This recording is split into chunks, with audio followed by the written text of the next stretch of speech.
ओम नमः परमहंसा स्वादित चरण कमल चिन्मकरंदाय भक्त जनमानस निवासाय श्री रामचंद्राय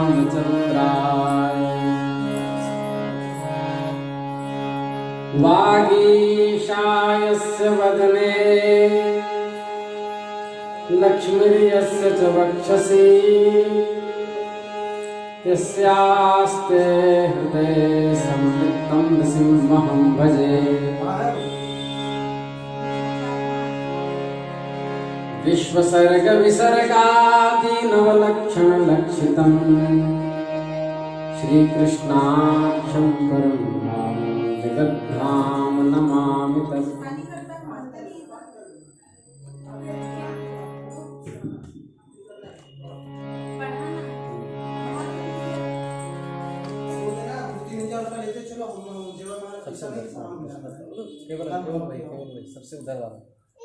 सबसे उधर वाला भैया ये ना इसका बड़ा सीताराम जय सीताराम सीताराम जय सीताराम सीताराम जय सीताराम सीताराम जय सीताराम सीताराम जय सीताराम। श्री राम बिहारी लाल की जय। नमः पार्वती पतये हर हर महादेव।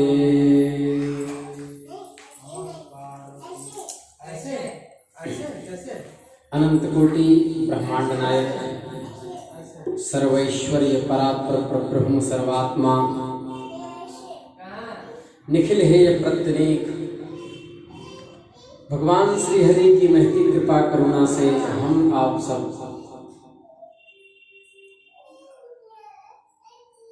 दिव्य परिसर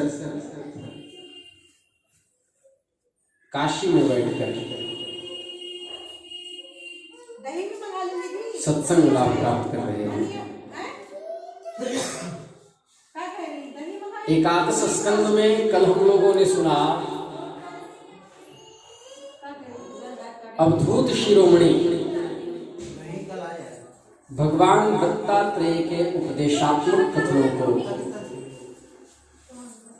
जो उन्होंने राजा यदु को सुनाया।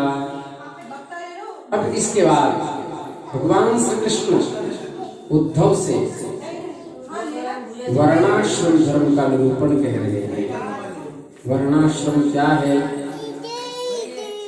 चातुर्वर्ण्यम मया सृष्टम गुणकर्म विभागशः। भगवान श्री कृष्ण उद्धव जी को वर्णाश्रम धर्म बता रहे हैं।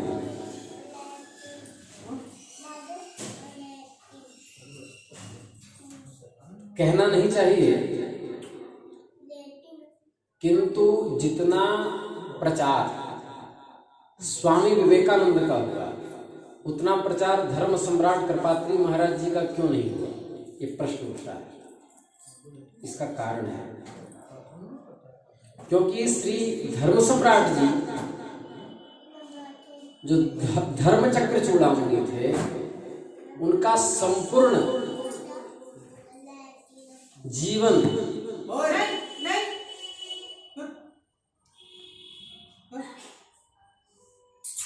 और उनकी संपूर्ण कथाएं वर्णाश्रम धर्म को केंद्रित करती होती है।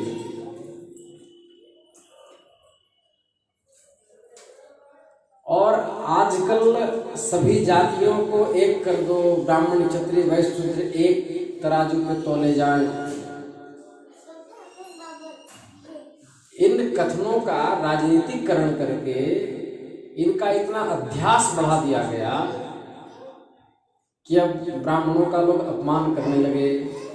स्वामी विवेकानंद ने वर्णाश्रम धर्म का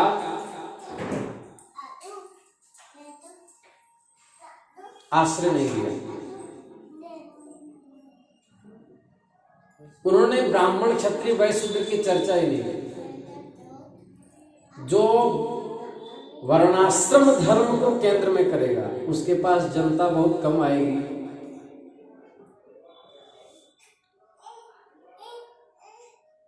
क्योंकि भगवान वेदव्यास जी वर्णाश्रम धर्म पक्षधर हैं और वर्तमान की दुनिया सर्वधर्म समन्वय की पक्षधर है, और जिसके कारण से योग्यता का सम्मान नहीं। भगवान समझा रहे हैं, प्रिय उद्धव तुम्हारा प्रश्न धर्म में है। वर्णाश्रम धर्मी मनुष्य को ही मोक्ष की प्राप्ति होती है। अतः मैं तुम्हें उन धर्मों का उपदेश करता हूं, सावधान होकर सुनो। जिस समय वर्तमान कल्प का आरंभ हुआ था उसमें मनुष्यों में न ब्राह्मण था, न क्षत्रिय, न वैश्य, न शूद्र, केवल हंस नाम का एक वर्ण था। क्यों? उस युग में सब लोग जन्म से ही कृतकृत्य होते थे, इसलिए उसका नाम कृतयुग भी था, सतयुग। कृते अध्यायते विष्णु। उस समय केवल प्रणव ही वेद था। ऋग्वेद, यजुर्वेद, सामवेद, अथर्ववेद नहीं थे। प्रणव केवल ओम, बस यही वेद था। तपस्या, पवित्रता, दया एवं सत्य रूप 4 चरणों से युक्त मैं ही वृषभ रूप धर्म था। उस समय निष्पाप भक्तजन हंस स्वरूप हमारी उपासना करते थे।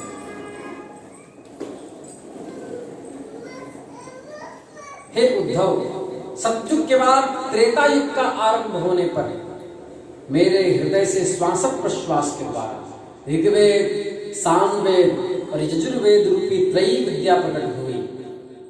उसी त्रयी विद्या से होता, अध्वर्यु, उद्गाता के 3 भेदों वाले यज्ञ के रूप में मैं प्रकट हुआ। मुझ विराट पुरुष के मुख से ब्राह्मण की उत्पत्ति हुई।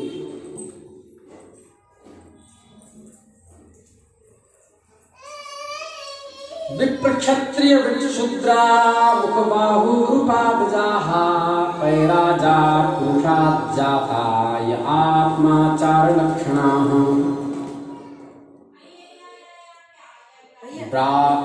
वेद में भी ब्राह्मणोस्य मुखमासीत् बाहु राजन्यः कृतः ऊरू तस्य यद्वैश्यः अध्यात्मशूद्रो अजायत।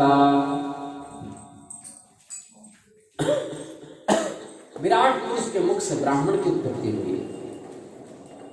भुजाओं से क्षत्रिय हुए, जंघा से वैश्य हुए, चरणों से शूद्र की उत्पत्ति हुई। उनकी पहचान उनके स्वभावानुसार और आचरण से होती।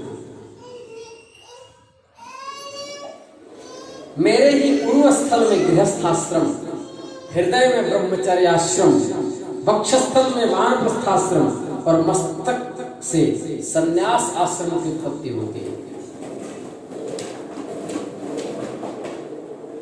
इन वर्ण और आश्रमों के पुरुषों के स्वभाव भी इनके जन्म स्थानों के अनुसार उत्तम, मध्यम और अधम हो गए। शमो दमस्तपः शौचम, ब्राह्मण का लक्षण। ब्राह्मण किसे कहते हैं? ब्राह्मण वर्ण का स्वभाव कैसा हो? यदि ये चीज नहीं है तो समझ लेना चाहिए उत्पत्ति में कहीं ना कहीं खोट है, मिलावटी। ब्राह्मण नहीं हो सकता। शमो दमस्तपः शौचम संतोष क्षांतिरार्जवम मद्भक्तिश्च दया सत्यम ब्रह्म प्रकृतयस्तिमाः। शमो इंद्रियों के शमन, दम हो दमन, तपस्या हो, पवित्रता हो, संतोष हो, क्षमाशीलता हो, सीधापन हो, मेरी भक्ति हो, दया हो और सत्य हो, ये यदि है तब वह इसका मतलब विशुद्ध ब्राह्मण है। महाभारत ग्रंथ में लिखा है कि कुरुक्षेत्र की और एक स्थान है जहां पर कुंड है, अभी भी कुंड है, मैंने महाराज जी से भी सुना है। उस कुंड में ब्राह्मण, मैं शुद्ध ब्राह्मण हूं कि नहीं, मेरे माता पिता ब्राह्मण थे कि नहीं, या मेरा पूरा पूर्वज ब्राह्मणों का ही था कि नहीं, ये जांच करना हो तो उस कुंड में स्नान करने के लिए डूबे। डूबने के बाद वो गायत्री मंत्र का पाठ करें। यदि गायत्री मंत्र भूल गया तब वो ब्राह्मण नहीं। जो वर्णशंकर होते हैं वहां मंत्र भूल जाते हैं।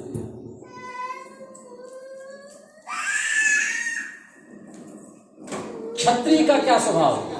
तेज, बल, धैर्य, वीरता, सहनशीलता, उदारता, उद्योगशीलता, स्थिरता, ब्राह्मणों के प्रति भक्ति, ऐश्वर्य, ये क्षत्रिय वर्ण के स्वभाव हैं। वैश्य धर्म के क्या स्वभाव है? आस्तिकता, दानशीलता, दंभहीनता, ब्राह्मणों की सेवा करना और धन संचय से संतुष्ट न होना, माने धन संचय करना, ये वैश्य वर्ण के स्वभाव हैं। शूद्र वर्ण के क्या स्वभाव हैं?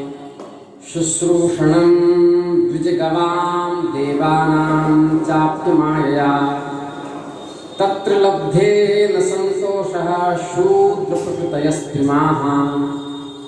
ब्राह्मण गौ और देवताओं की निष्कपट भाव से सेवा करना, उससे जो कुछ मिल जाए उसमें संतुष्ट रहना, ये शूद्र वर्ण के स्वभाव है। अंत्यज के क्या स्वभाव है? आदिवासी और जो ब्राह्मण, क्षत्रिय, वैश्य, शूद्र से भी गए देते हैं, ये मलेच्छ आदि जो भी हैं, क्या स्वभाव है? अशौचम, अपवित्रता, अमृतम, झूठ बोलना, स्तेयम, चोरी करना, नास्तिक्यम, ईश्वर पर भरोसा न करना, शुष्क विग्रह, परलोक की परवाह न करना, झूठ मूठ झगड़ना, काम, क्रोधश्च तर्षश्च, काम, क्रोध और तृष्णा के वश में रहना, स्वभावोन्ते वसायिनाम, ये अंत्यजों के स्वभाव है। उद्धव जी, चारों वर्ण और चारों आश्रम के लिए साधारण धर्म क्या है जो चारों में होना चाहिए? अहिंसा, सत्यम, अस्तेयम, अकाम, क्रोध, लोभता, भूत प्रियहितेहा च धर्मोऽयं सार्ववर्णिकः। सबका जो धर्म सामान्य धर्म क्या है? मन, वाणी और शरीर से किसी की भी हिंसा न करे। मन से हिंसा कैसे होती है? किसी के प्रति बहुत ईर्ष्या भाव से भर जाना, वाणी से गालियां बकना, शरीर से हिंसा करना, विपत्ति में डालना न करे। सत्य पर दृढ़ रहे, चोरी न करे, काम, क्रोध और लोभ से बचे और अपने से जरूरतमंदों की भला करे।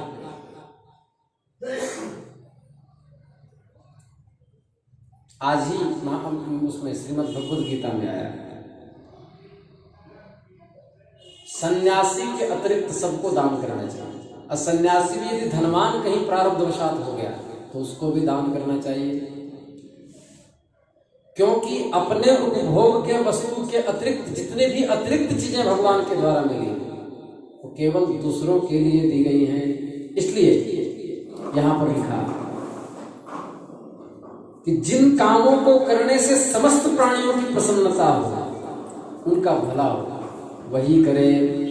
ब्राह्मण, क्षत्रिय तथा वैश्य गर्भाधान आदि संस्कारों से युक्त होकर यज्ञोपवीत संस्कार करें। जब ब्राह्मण, क्षत्रिय, वैश्य का यज्ञोपवीत होता है तब दोबारा जन्म होता है, इसलिए उनको द्विज कहते हैं। ब्राह्मण, क्षत्रिय, वैश्य तीनों जाति को वेद अवश्य पढ़ना चाहिए। एक मंत्र तो जरूर पढ़ लेना चाहिए। वेद का अध्ययन करना चाहिए, उसके अर्थ का भी विचार करें। कितना सुंदर बात कहा, देखिए। ब्राह्मण, क्षत्रिय, वैश्य तीनों वर्णों को मेखला, मृगचर्म, वर्ण के अनुसार दंड, रुद्राक्ष की माला, यज्ञोपवीत और कमंडल ब्रह्मचर्य अवस्था तक धारण करना चाहिए।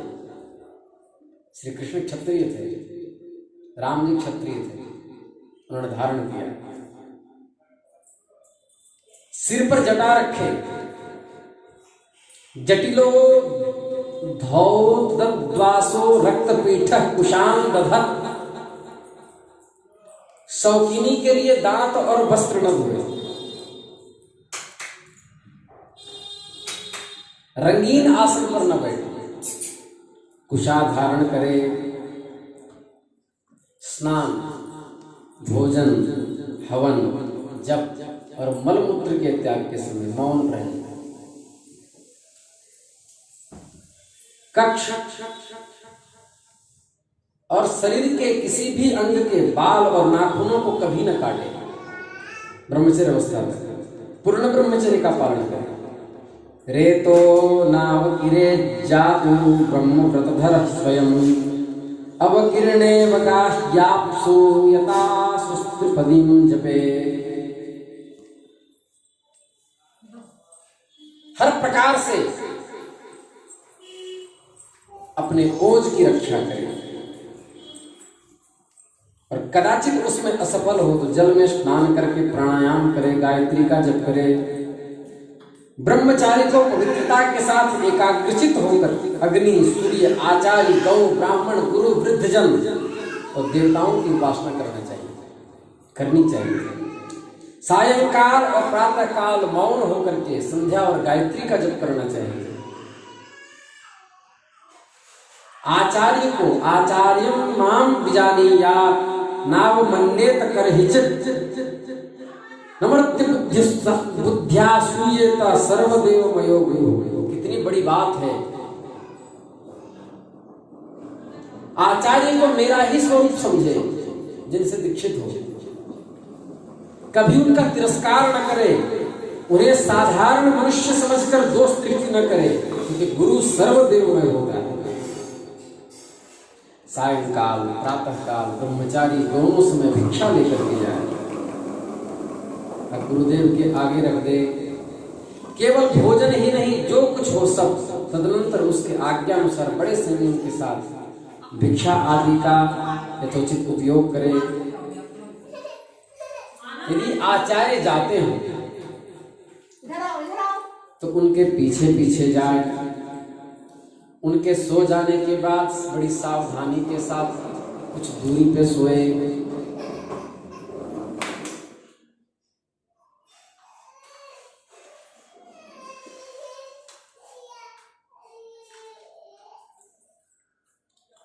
थके हो तो पास बैठकर चरण दबावे। नहीं भैया, भैया हल्ला नहीं करो, रख दो गाड़ी, बाद में चलाना। और यदि बैठे हुए तो उनके आदेश की प्रतीक्षा में हाथ जोड़ करके पास में खड़ा रहे। थके हो तो चरण संवाहन करे। इस प्रकार अत्यंत छोटे व्यक्ति की भांति सेवा शुश्रूषा करें। सदा सर्वदा आचार्य की आज्ञा में तत्पर रहे। यदि ब्रह्मचारी का विचार हो कि मैं मूर्तिमान वेदों के निवास स्थान ब्रह्मलोक में जाऊंगा, तो उसे आजीवन नैष्ठिक ब्रह्मचर्य व्रत धारण कर लेना चाहिए और वेदों के स्वाध्याय के लिए अपना सारा जीवन आचार्य की सेवा में समर्पित कर देना चाहिए। ऐसा ब्रह्मचारी सचमुच ब्रह्म तेज से संपन्न होकर मेरे लोक को प्राप्त होता है। सोएगा, वहाँ जमाई ले रहा है।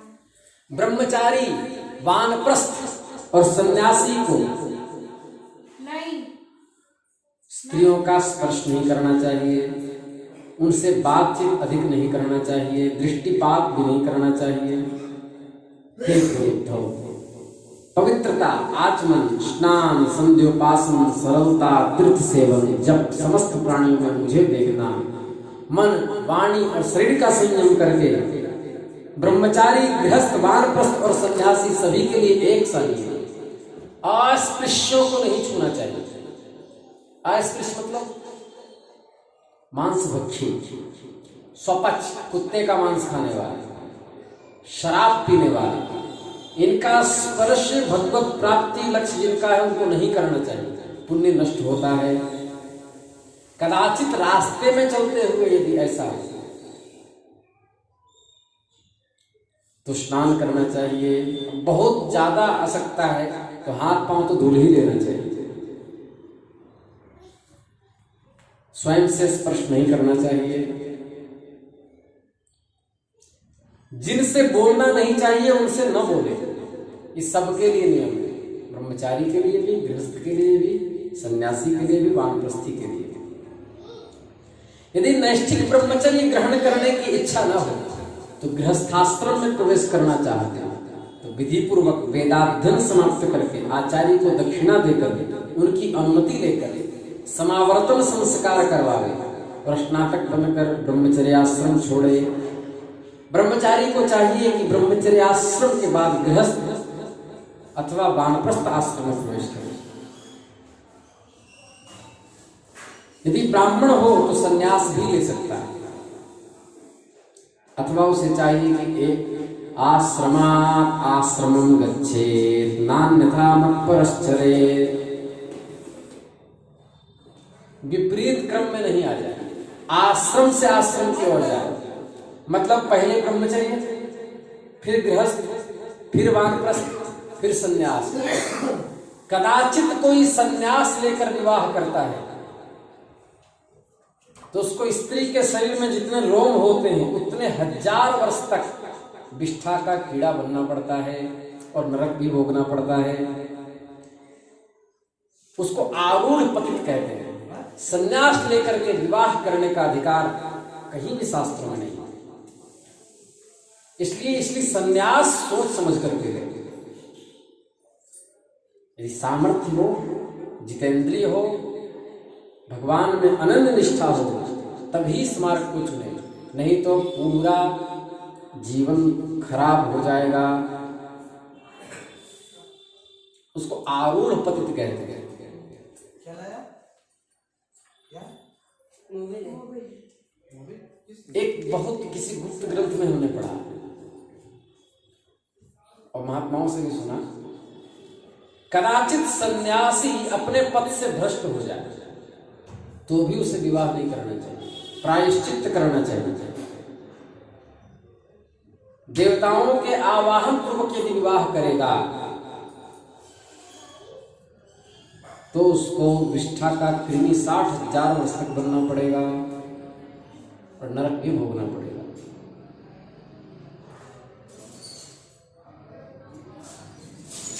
मतलब कि स्त्री के जितने रोम उतने 1000 वर्ष तक एक एक नरक में। नरक कितने सोच लीजिए।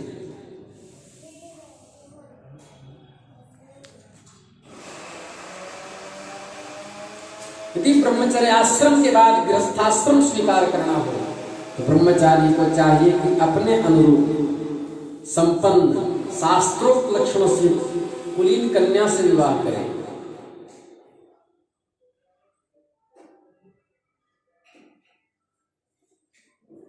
यज्ञ, यागादिक अध्ययन और दान करना ये ब्राह्मण, क्षत्रिय, वैश्य तीनों का धर्म है। तीनों वेद पढ़ सकते हैं, तीनों यज्ञ कर सकते हैं, तीनों दान कर सकते हैं, किंतु दान लेने का, पढ़ाने का और यज्ञ कराने का अधिकार केवल ब्राह्मणों को है। अध्यापन केवल ब्राह्मण ही करवा सकता है। यही इसीलिए कथा करना भी, व्यासपीठ पर बैठना भी ब्राह्मणों का ही धर्म है, क्योंकि वह भी पढ़ाना ही हुआ, अध्यापन ही हुआ। क्षत्रिय और वैश्य को व्यासपीठ ग्रहण नहीं करनी चाहिए। वर्तमान में क्या हो रहा है, जिसको देखो वही बैठ रहा है। इसलिए गोस्वामी तुलसीदास जी ने शूद्र करही जप तप विधि नाना, बैठ बरासन कहीं पुराना। अब ब्राह्मणों की स्थिति विप्र निरक्षर लोलूप कामी, अनाचार सठ वृषली स्वामी।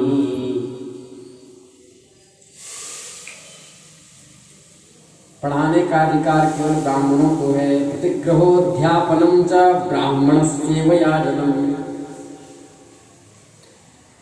हे उद्धव, ब्राह्मण का शरीर अत्यंत दुर्लभ है। इसलिए नहीं कि इसके द्वारा तुच्छ विषय भोगे जाएं, यह तो जीवन पर्यंत कष्ट भोगने, तपस्या करने और अंत में अनंत आनंद स्वरूप मोक्ष की प्राप्ति के लिए। अब गृहस्थ के लिए बहुत बढ़िया बात है। जो गृहस्थ महान धर्म का निष्काम भाव से पालन करते हुए नित्य सत्संग करते हैं, संतों की संगति जिनकी है, जो संतोष पूर्वक जीवन का निर्वाह करते हैं और अंतःकरण हमारे चरणों में समर्पित कर देते हैं, कभी भी कहीं भी आसक्त नहीं होते, वह बिना संन्यास लिए परम पद को प्राप्त कर लेते हैं। हम लोग कितने भाग्यशाली हैं।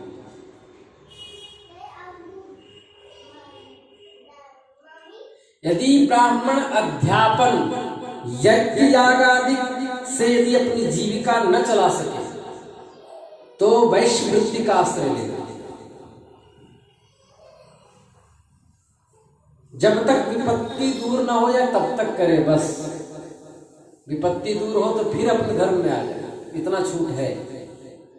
यदि बहुत बड़ी विपत्ति का सामना करना पड़े तो तलवार उठाकर क्षत्रियों की वृत्ति से अपना काम चला दे, परंतु किसी भी अवस्था में नीच की सेवा न करे, श्वान वृत्ति की सेवा न करे, चांडाल की सेवा न करे। यदि क्षत्रिय भी प्रजापालन आदि के द्वारा अपने जीवन का निर्वाह न कर सके तो वैश्य वृत्ति का व्यापार आदि कर ले। अच्छा, आप ध्यान से सुनिए, लेकिन ब्राह्मण वृत्ति को क्षत्रिय नहीं अपना सकता, दान नहीं ले सकता। आश्रमान आश्रम, ब्राह्मण क्षत्रिय वैश्य वृत्ति को अपना सकता है, क्षत्रिय वैश्य वृत्ति को अपना सकता है। यदि क्षत्रिय भी प्रजा पालन का जीवन निर्वाह न कर सके तो वैश्य वृत्ति व्यापार आदि कर ले। बहुत बड़ी आपत्ति हो तो शिकार के द्वारा या विद्यार्थियों को पढ़ाकर अपनी आपत्ति के दिन काट ले, परंतु नीच की सेवा न करे, नीच की सेवा न करे। वैश्य भी यदि आपत्ति के समय हो तो शूद्र की वृत्ति की सेवा से, शूद्र की वृत्ति सेवा से अपना जीवन निर्वाह कर ले। क्या? चटाई बुनना, कार्य वृत्ति का आश्रय ले ले। लेकिन ये सब बातें उद्धव सारी आपत्ति काल की बात, शौक से नहीं। आपत्ति का समय बीत जाने पर निम्न वर्णों की वृत्ति से जीव को उपार्जन करने का लोभ न करे। स्वधर्मे गीता जी, निधनम श्रेयः पर धर्मो भयावह। अपने धर्म में मर जाना श्रेष्ठ, पर दूसरे के धर्म को नहीं अपनाना चाहिए। ब्राह्मण के धर्म को क्षत्रिय ना अपनाए, लेकिन आपत्ति काल बस अपना सकता है। हे उद्धव जी, गृहस्थ पुरुष अनायास प्राप्त शास्त्रोक्त वृत्ति से उपार्जित अपने शुद्ध धन से वृत्ति, आश्रित, सन्यासी, भक्त इनकी सेवा करें, किसी प्रकार कष्ट न पहुंचाए। गृहस्थ पुरुष कुटुंब में आसक्त न हो, बड़ा कुटुंब होने के बाद भी भजन में प्रमाद न करे, भजन न छोड़े। बुद्धिमान पुरुष को यह बात समझ लेनी चाहिए कि इस लोक की सभी वस्तुएं नाशवान हैं, स्वर्ग आदि परलोक भी नाशवान हैं। या जो स्त्री पुत्र भाई बंधु गुरुजनों का मिलना जुलना है वह वैसा ही है। जैसे किसी प्याऊ पर कुछ बटोही इकट्ठे हो जाते हैं जल पीने के लिए, सबको अलग अलग रास्ते जाना है। रुचि नाम वैचित्र्या द्विजु कुटिल नाना पथ जुषाम नृणामे को गम्यास त्वमसि पयसामर्णव इव। भक्तिमान पुरुष गृहस्थोचित शास्त्रोक्त कर्म के द्वारा मेरी आराधना करे। यदि पुत्रवान हो तो वानप्रस्थ आश्रम में चला जाए, संन्यास आश्रम में चला जाए। जो लोग इस प्रकार गृहस्थ जीवन करते हैं घर गृहस्थी में ही आसक्त हो जाते हैं। जो पुत्र और धन की कामनाओं में फंसकर हाय हाय करते हैं, मूर्तावश स्त्री लपट और कृपण होकर मैं और मेरे के फेरे में पड़ जाते हैं, वे बंध जाते हैं। वे सोचते रहते हैं अहो में पितरौ वृद्धौ भार्या बाला मजा मजाहा अनाथा मामृते दीनाः कथम जीवन्ति दुःखिताः। हाय हाय मेरे माँ बाप बूढ़े हो गए, पत्नी के बाल बच्चे और अभी छोटे छोटे हैं, मेरे न रहने पर ये दीन अनाथ और दुखी हो जाएंगे, फिर इनका जीवन कैसे रहेगा। इस प्रकार घर गृहस्थी की वासना से जिसका चित्त विक्षिप्त हो रहा है वह मूढ़ बुद्धि पुरुष विषय भोगों से कभी तृप्त नहीं होता, उन्हीं में उलझकर अपना जीवन खो बैठता है और मरकर घोर तमोमय नरक में जाता है। इसका मतलब क्या है? पुत्र यदि युवा हो जाए और स्त्री को वानप्रस्थ की यदि इच्छा न हो तो उसको पुत्र के आश्रय में छोड़ दे और स्वयं भगवान के मार्ग को अपना ले। कदाचित पत्नी भी साथ में चलना चाहती है तो वानप्रस्थाश्रम के रूप में चले जाए। आज भी वृंदावन में बहुत से ऐसे गृहस्थ दंपत्ति हैं जिन्होंने अपने घर की कमाई का दशांश अपने लिए लिया, वहां जमीन खरीद ली और कुछ बैंक में पेंशन मांग ली। आजकल का वानप्रस्थ बता रहा हूं क्योंकि आजकल जंगल बचे नहीं और जंगल में रहने की क्षमता भी अपने शरीर की नहीं है, तो कुछ पेंशन मांग दिया, बैंक में इतना जमा कर दिया कि जिससे हम महीने निकाल करके दोनों प्राणी खा पी सकते हैं। और घर से नाता एकदम तोड़ करके पति पत्नी वहां जमीन लेकर के तीर्थों में वास कर रहे हैं और अखंड नाम जब ब्रह्मचर्य का पालन दोनों दंपत्ति और महात्माओं का सत्संग और केवल अनन्य नाम जप और 2 वक्त की रोटी खा लेते हैं, मस्त रहते हैं। रोगी भी रहते हैं तो एक दूसरे की सेवा करते हैं, एक मर गया तो दूसरा, इस प्रकार शरीर का त्याग कर देते हैं पर घर से कोई संबंध नहीं रखते। ऐसे हमने अपने आंखों से देखा। ये वानप्रस्थ आज का है। यदि पत्नी न जाना चाहे तो जबरदस्ती किसी को बाबा बनाना नहीं, तो पुत्रों के आश्रय में छोड़ दो और स्वयं हमारे साथ चल पड़ो।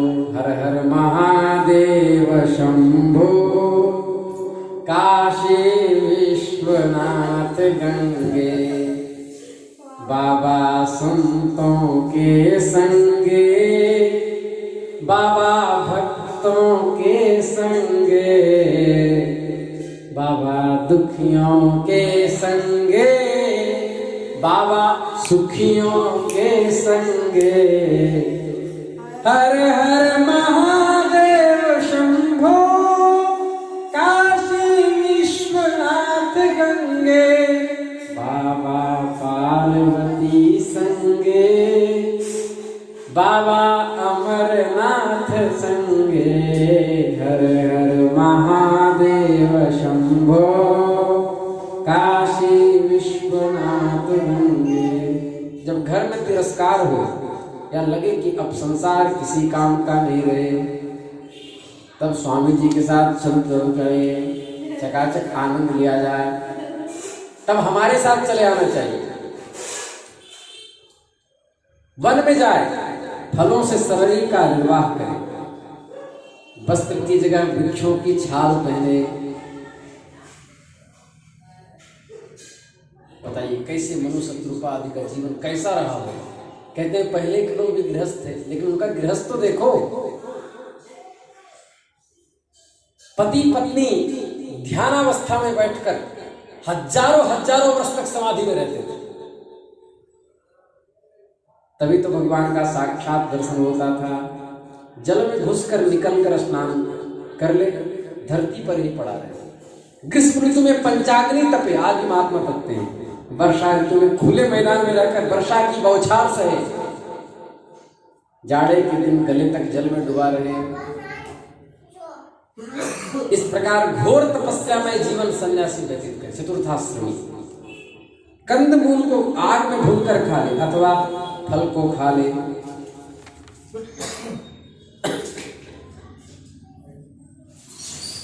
उद्धव जी जब ब्राह्मण संन्यास लेने लगता है, ध्यान से सुने, तब देवता लोग स्त्री पुत्रादि सगे संबंधियों का रूप धारण करके उसके संन्यास ग्रहण में विघ्न डालते हैं।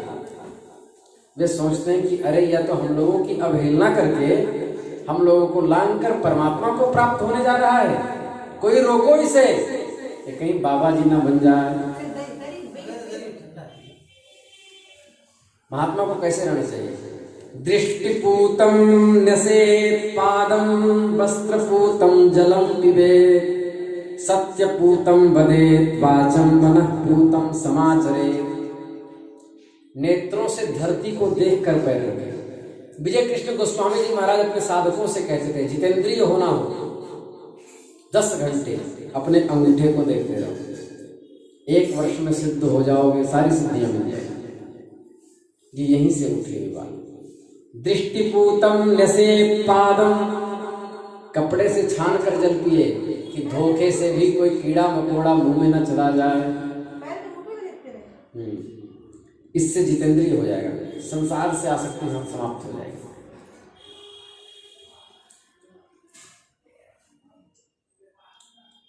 उसके बाद सत्यपूताम वदेत् वाचम,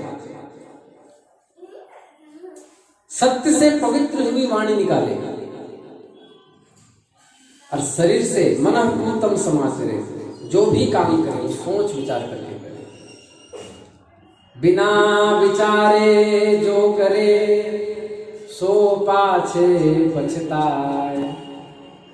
सन्यासी को चाहिए कि जाति जिसको जाति से निकाल दिया गया हो और जो गौ हत्यारा हो, गौ घाती हो, उन पतितों को छोड़ करके चारों वर्णों से भिक्षा ग्रहण कर सकता है। किंतु हमने परम पूज्य प्रातः स्मरणीय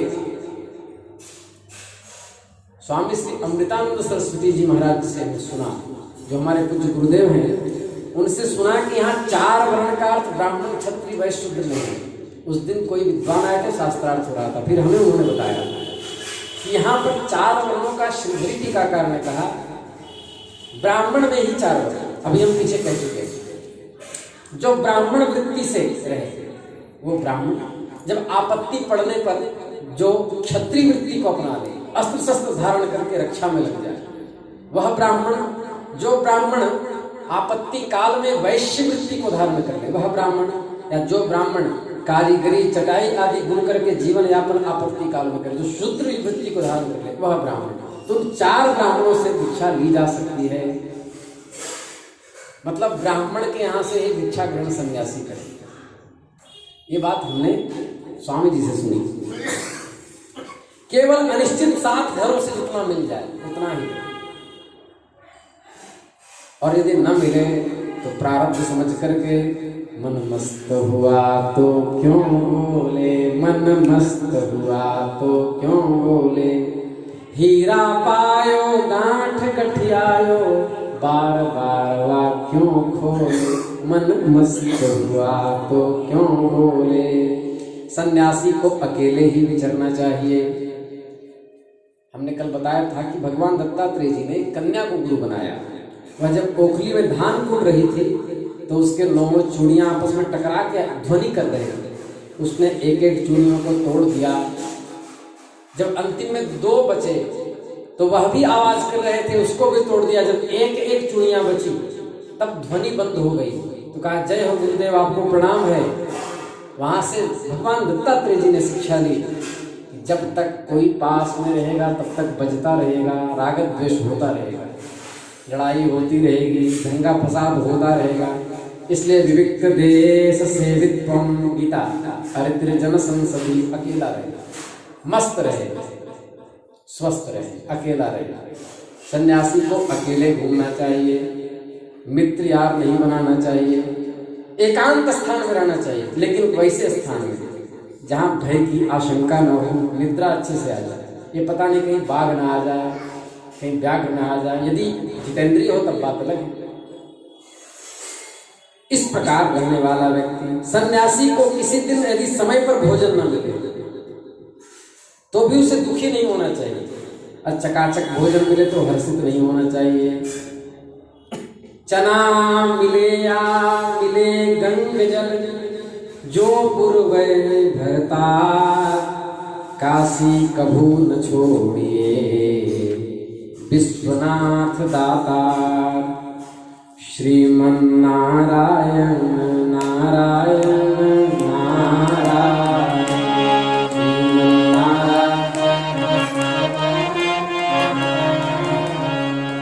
श्रीमन नारायण नारायण नारायण, श्रीमन नारायण नारायण नारायण, हरि हे नारायण नारायण नारायण, हे नारायण नारायण नारायण, श्रीमन नारायण नारायण नारायण, श्री नारायण नारायण। गज और ग्राह लड़े जल भीतर, गज और ग्राह लड़े जल भीतर, लड़त लड़त गज हारायण, हरि हे लड़त लड़त